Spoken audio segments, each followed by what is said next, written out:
मतलब हद है, कोई बात नहीं लेना, अच्छी बात है। मैं माइक सेट कर लूँ पहले? नहीं, बहुत अच्छा है। ये एक समस्या बीच में जो ये फोकस लाइट है, हाँ, ये थोड़ी कम कर दो तो अच्छा लगेगा। हम लोग यूपी से आए हैं, इतनी लाइट का अभ्यास नहीं है हमें। अभ्यास कर लीजिए, नहीं तो बुलडोजर चल सकता है।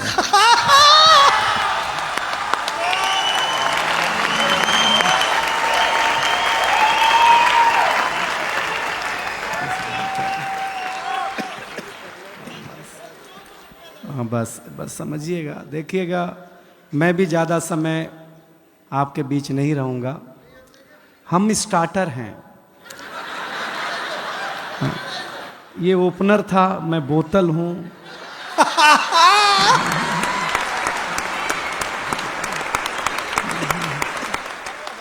ये प्लेट हैं, ऐसे ही है सब मामला।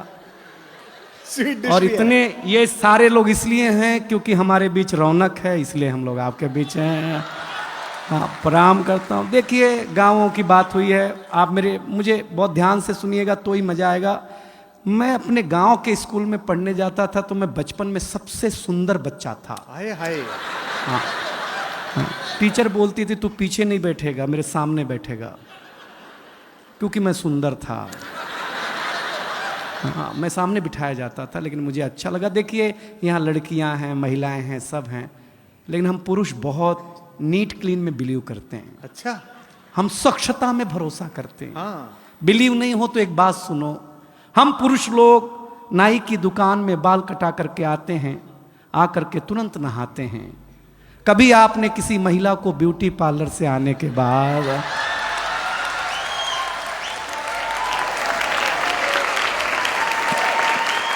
अगर मुंह धोते हुए भी देखा हो? हम पुरुष लोग हैं, स्वच्छता में भरोसा रखते हैं। कोई टेंशन नहीं लीजिएगा, गांव की बात हुई है तो मैं गांव की बात सुना दूंगा। देखिए, एक जानकारी दूं, इस दुनिया में फीमेल को बातचीत में अगर कोई हरा सकता है बोलने में, तो वो आरजे। महिलाओं से भी ज्यादा बोलने का काम अगर कोई करता है। और फीमेल आरजे को तो एक सुविधा है कि वो बिना मेकअप के भी ड्यूटी पे जा सकती हैं। बोलना ही है ना भाई, उसमें क्या बात है यार। लेकिन बहुत ताली वाली मत बजाइए, इज्जतदार घराने के लोग हैं आप, कोई टेंशन लेना मत। मैं बहुत जल्दी जल्दी शुरू, देखिए हम 5 साल के थे। नहीं नहीं मत बजाओ, कहाँ चिंता कर रहे हो, हम कर रहे हैं जी। हम 5 साल के थे तो हमारे पिताजी हमें स्कूल में जमा कराने ले गए। जमा कराने? पहले जमा ही होते थे, कॉन्वेंट कल्चर अब है ना। एक फादर घर में, बारीक है। दिनेश, एक स्कूल में ट्यूशन। हमारे जमाने में ऐसा नहीं था। बगीचे में हमारा स्कूल होता था, ऐसे मास्टर जी बैठे हुए, ऐसे हम खड़े, ऐसे हमारे पिताजी खड़े। तो मास्टर साहब ने पिताजी से पूछा, किसका लड़का है? तो मेरे पिताजी इमोशनल हो गए, बोले मास्टर साहब आपका ही है। मैं सही बताता हूं। अब हम टेंशन में, जिसको हम 5 साल से बाप समझ रहे हैं, वो तो अपना है नहीं। सही बता रहे हैं आपको। मास्टर ने पहले दिन ही ब्लैक बोर्ड पे लिखा हिंदी, हिंदी के बगल में एक बिंदी लगाई। हमने मास्टर से पूछा ये बिंदी क्या है? बोले अनुस्वार है। हमने कहा सर रविवार सुना, सोमवार सुना, मंगलवार सुना, ये अनुस्वार? बोले ये हिंदी का श्रृंगार है। हम घर आए तो हमारी चाची ने बड़ा सा अनुस्वार लगा रखा था। हमने चाची से पूछा ये क्या है? चाची ने बोला बेटा ये चाचा हैं। हमने कहा चाचा है? हम कंफर्म करने के लिए भाभी के पास गए। हमने कहा भाभी ये कौन है? बोले बाबू ये भैया हैं। मैडम हमारा माथा खराब हो गया। हम शाम को वॉश बेसिन में मुंह धो रहे थे तो देखा चाचा नल की टोंटी से चिटका हुआ है।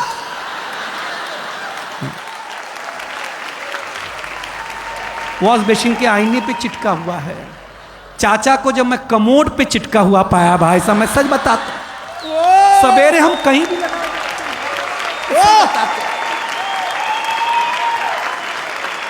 ये हमारी क्या मार्केट वैल्यू है यार। कुमार विश्वास जी हमें पहली बार अमेरिका ले गए, फर्स्ट टाइम। हमको अंग्रेजी उतनी ही आती है जितनी लालू जी को आती थी। हम गए तो अमेरिका एयरपोर्ट इतना बड़ा, हम घूमने में थक गए तो डॉक्टर साहब आए, बोले दिनेश थक गए हो, जाओ पानी पी लो। हम पानी पीने गए एयरपोर्ट पे, हमको नल ही नहीं समझ में आया, इसमें पीना कैसे है। तो डॉक्टर साहब आए, पीएचडी हैं, बोले हाँ एयरपोर्ट है, अमेरिका है, टेक्नोलॉजी का देश है, ऐसे बटन दबाओ ऐसे पानी आएगा, पी लेना। रौनक भाई हमने बटन दबाया, पानी आया, कुत्ते जैसा पानी पिया भाई साहब, मैं सच बताता हूं आप लोग। ताली बजा दो यार, मैं मजाक नहीं कर रहा, आपको आनंद लगा ना। कुत्ते जैसा भाई साहब, 1 मिनट में कुत्ता बना दिया उसने हमें। हमने कहा आज तो इसकी छुट्टी, दोस्ती कर ली हमने। जिसने कुत्ता बनाया था वहां के एक आदमी से, वो हमारे गांव आया, हम तुलसी माता के पास ले गए, हमने कहा ये हमारी अम्मा है। उसने तुलसी माता के पौधे को उखाड़ा, पत्ते पत्ते अलग कर दिए, बोले ये तुम्हारी अम्मा। हमारे भीतर का नोएडा जगह, हम उसको एक खुजली के पेड़ के पास ले गए, हमने कहा पिताजी से मिलो। उसने पिताजी को उखाड़ा, पिताजी ने ऐसा कार्यक्रम दिखाया, उसके बाद से ही सारे अंग्रेज लाल पैदा होने लग गए, पहले काले पैदा हुआ करते थे, हम सच बताते हैं आप लोगों। लेकिन ये रेड एफएम, अभी तक तो मैंने आपके चेहरे पर मुस्कुराहट बांटने की कोशिश की है, लेकिन मैं इस महफिल को जवान करना चाहता हूं। देखिए नौजवानों, मेरी एक सलाह मानना, हमेशा लव मैरिज करो, लव मैरिज, क्योंकि लव मैरिज और अरेंज मैरिज में एक डिफरेंस है। लव मैरिज में अपने ही गर्लफ्रेंड से शादी होती है,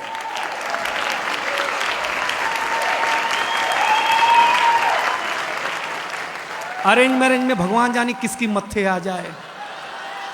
लव मैरिज को खुसरो लिखता है, जिहाले मिस्की मुकुंद तगाफुल, दुराए नैना बनाए बतियां, किताबे हिजरा न दारम ऐजा न ले हूं काहे, लगाए छतियां सखी पिया को, जो मैं न देखूं तो कैसे काटूं अधेरी रतियां, जिसे पड़ी है जो जा बतावे पिया रे पी को, हमारी बतियां न नींद नैना न अंग चैना, न आ पाए न भेजे पतियां।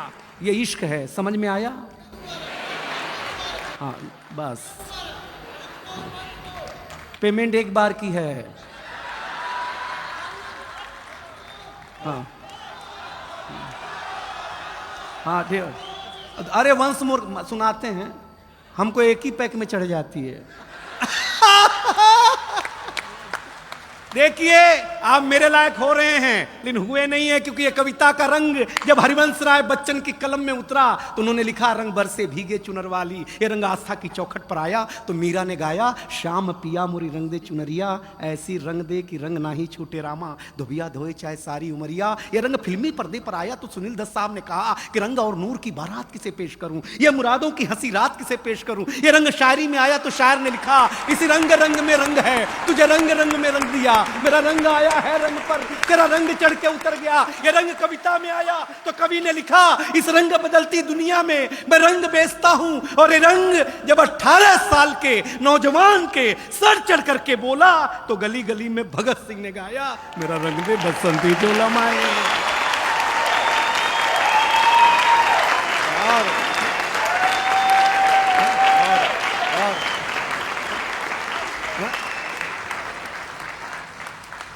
ये ताली पहले बजा देते तो इतना खून खराबा नहीं करना पड़ता यार। तो ये समझते नहीं है यार ये लोग, लेकिन आप सचमुच अच्छा सुन रहे हैं, बहुत बढ़िया सुन रहे हैं।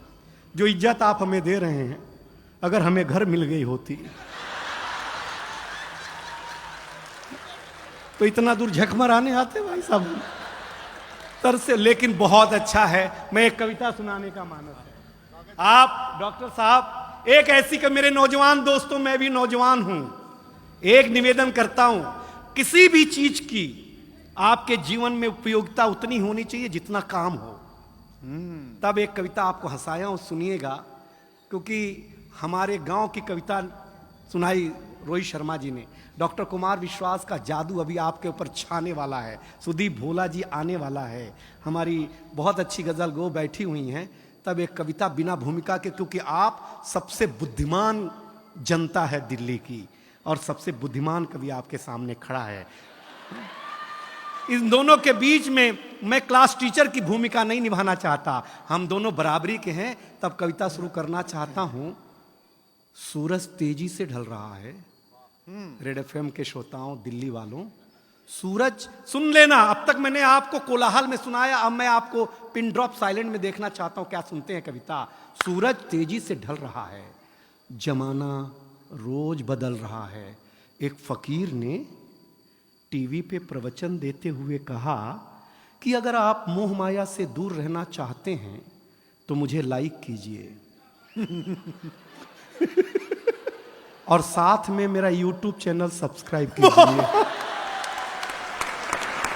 ये वही है, सूरज तेजी से ढल रहा है, जमाना रोज बदल रहा है। एक संत ने टीवी पे प्रवचन देते हुए कहा कि अगर आप मोह माया से दूर रहना चाहते हैं तो मुझे लाइक कीजिए, साथ में मेरा YouTube चैनल सब्सक्राइब कीजिए। आज नहीं तो कल होना चाहता है, हर कोई वायरल होना चाहता है। पहले मेरा बच्चा घर से बाहर जाता था तो मेरा जी घबराता था, घड़ी पे नजर रहती थी, समय पे नहीं आता था तो मैं पड़ोस में पूछने चला जाता था। लेकिन अब मैं लाचार हूँ, बेकार हूँ, क्योंकि खुद के ऊपर खुद का बस नहीं चल रहा है। मेरी आंखों के सामने मोबाइल मेरे बच्चे को निगल रहा है। मैं ताली मांगूंगा नहीं कि मैं कर्तव्य निभा रहा हूं, मोबाइल मेरे बच्चे को निगल रहा है। न मैं चिल्ला रहा हूं, न किसी को बुला रहा हूं। इस घटना ने मुझे परेशान कर दिया है। अभी मैंने अपने बच्चे का बचपन देखा भी नहीं कि इस मोबाइल की दुनिया ने उसे जवान कर दिया है। ये मोबाइल बिल्कुल नहीं मांगूंगा पीछे वालों कविता। आपके घर की त्रासदी गा रहा हो तो त्रासदी की पीड़ा मेरे तक पहुंचाना। ये मोबाइल जिसका भी आविष्कार है उसका सम्मान है, क्योंकि इसका हमारे जीवन में बड़ा योगदान है। लेकिन इसके भीतर के कुछ आविष्कारों ने हमें भोगी बना दिया है।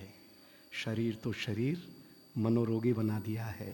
इसने हमारा सुकून छीना है। एक पंक्ति पढ़ रहा हूं आपके चौखट के भीतर के परिवार में अगर घटता हो तो बताना। इसने हमारा सुकून छीना है, इसने हमारा सुकून छीना है, हमारा साकार छीना है। इसने हमारा सुकून छीना है, हमारा संस्कार छीना है। एक साथ बैठ करके बतियाने वाला परिवार छीना है। इसने छीना है नई किताब की सुगंध को। इसने छीना है नई किताब की सुगंध को। इसने छीन लिया है निमंत्रण पत्र पर हल्दी की गंध को। वाह वाह, इसने छीन लिया डॉक्टर साहब निमंत्रण पत्र पर हल्दी की गंध को। इसने घूंघट छीना है, हर रात छीना है, चैट की आड़ में संवाद छीना है। पढ़े लिखे लोगों यदि दो पंक्ति समझ जाना तो बताना। चैट की आड़ में संवाद छीना है। आप कहेंगे कि ये सब नुक्ता चीनी है, लेकिन भाई साहब कलेजे पे हाथ रख करके सोचेंगे तो कलेजा फट जाएगा, क्योंकि इसने आपके जीवन जीने का आधार अर्थात उत्सुकता छीनी है। इस दुनिया ने, अगली पंक्ति आ रही है, संभाले रेड एफएम की जनता, इस दुनिया ने कुछ अजीब सा परोसा है। आज हमें गुरु से ज्यादा गूगल पे भरोसा है। आज हमें गुरु से ज्यादा गूगल पे भरोसा है। गूगल पे भरोसा, ये जो विज्ञान है इसके पास शरीर के रोगों का समाधान है, ना आत्मा का नाद है, न सुकून की बोली है। सुलाने के लिए तो बहुत कुछ है इसके पास, लेकिन जगाने के लिए नहीं, एक छोटी सी गोली है। और अंतिम 4 पंक्तियों में मुझे विदा करे, जगाने के लिए नहीं। अगर इस दुनिया से आप चाहते हैं खुद को बचाना तो ज़्यादा नहीं, इस दुनिया से थोड़ा दूर होगा जाना, वरना जिंदगी के मखमली एहसास खो देंगे, हरे भरे जज्बात खो देंगे। अब ये निर्णय आपका है कि आपको कैसे रहना है, कैसे जीना है। इन घर में एक बार बैठ करके जरूर सोचिएगा कि इस मोबाइल की दुनिया ने आपसे क्या क्या छीना है। अंतिम निवेदन अच्छा लगे तो ये पूरा संसार मुझे हाथ उठाकर ताली देगा, ये दावा है। अंतिम निवेदन इतना है कि अपने नौजवानों, मेरे मित्रों, मेरे भारतवासियों, अपने हौसले को बुलंद करना सीखिए। मोबाइल चलाना तो सीख लिया है, थोड़ी देर बंद करना सीखिए। बहुत अच्छा, क्या बात है, वाह, वाह, वाह। क्या बात है, वाह। दिनेश बहुत अच्छे।